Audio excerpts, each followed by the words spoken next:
Meantime, the city of Pensacola has pulled its services from Occupy Pensacola. And now occupiers are wondering what's next. Fox News reporter Paige Malone talked to the city administrator about the future of the protest. Lenise, today the city requested the occupiers apply for a special events permit, which would force the occupiers to foot the bill for the services the city has been providing. Now, it would also take the liability out of the city's hands if something were to happen. But the occupiers said no.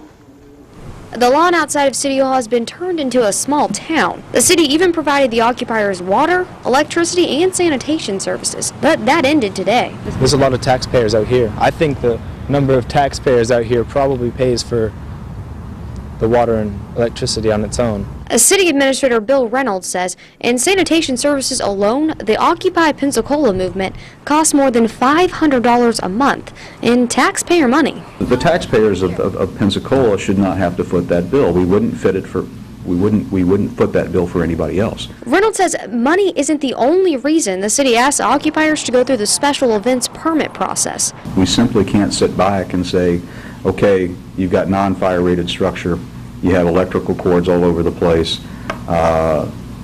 Those are issues. Those are safety issues, and they're safety issues for the members of Occupy Pensacola.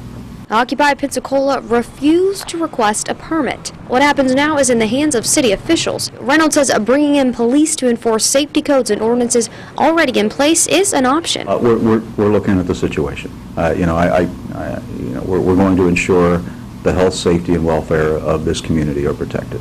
The fear now is that what has been a good working relationship between the city and protesters may change. Jeffrey Scott was arrested at Occupy Mobile. He remembers clearly what happened when the city decided it was time for them to get out. In my opinion, they used excessive force to remove us for basically doing what people do in parks in Mobile every night, which is sleep in the parks. Now, the city has been talking to police, but neither group would tell us its plan, if there is one. The occupiers don't know what's next either, but say tomorrow is a big day for Occupy Pensacola.